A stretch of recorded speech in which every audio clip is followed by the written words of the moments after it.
Hey, what's happening, everybody? Today I've got a wicked quick review for you on the Redragon Kumara mechanical keyboard and Centrophorus gaming mouse. Now, if you've got about 50 bucks to spend on peripherals and you want something that looks a little cooler than just a really basic keyboard and mouse, these might be good options for you. So I'm going to open them up, check them out, going to make it quick. Okay, so first things first, let's get these out of the package.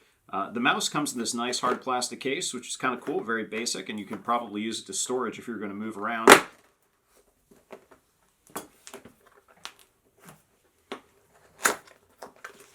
So inside the box, you only get what you need. You get the keyboard, a sticker to let everybody know that you purchased a Redragon product, and a key puller.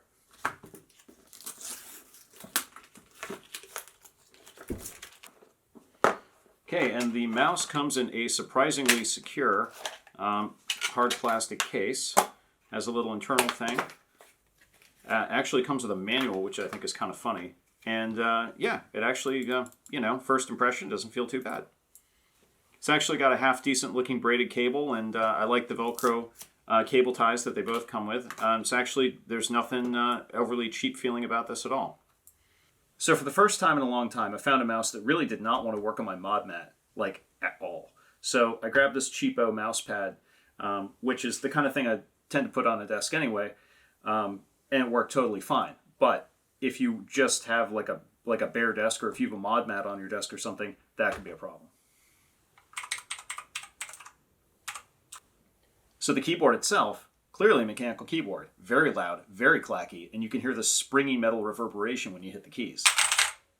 So my preference and my recommendation when it comes to inexpensive mechanical keyboards is that you stick with a single color LED.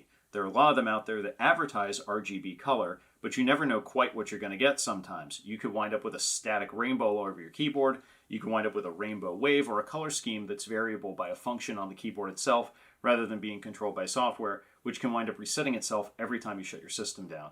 So be careful with that. I recommend keeping it simple and keeping it one color. So for a keyboard in the $30 to $40 range, I don't think you can really go wrong with this one, as long as you can handle the sound and the way it looks. So another thing that might surprise you is how much this thing weighs. It's pretty heavy and feels pretty substantial, and the retractable feet are just as loud as the keys, and also feel very sturdy. When it comes to the mouse, I don't really think it looks particularly good or particularly bad. It definitely has that sort of cheap gamery vibe to it. Kind of reminds me of an old Mad Catz controller with this sort of bright red plastic and, breathing feature that you can't seem to turn off. And honestly, I think the Dragon logo is a little bit on the goofy side. But with that said, for between $15 and $20, depending on what day you happen to find that on Amazon, I don't really know that you can complain too much. So one feature that you might find a little surprising is that this mouse has adjustable weight. There's a little plug that pops out of the bottom and has these little slugs in it that you can add or subtract and adjust the mouse weight, by eighths. So you could fine-tune the weight of this mouse quite a bit if you wanted to. I don't really think a lot of people are going to do that, but hey, it's an option for you if you want it. So if you're not into the look of this stuff, no problem. There are options out there, similar amount of money, and you can get something that looks a little less red and black. But, if you don't mind that, or if that's the kind of thing you're looking for, then go for it. So let me know what you think in the comments. Like or dislike this video, and why don't you hit that subscribe button while you're at it. See you next time.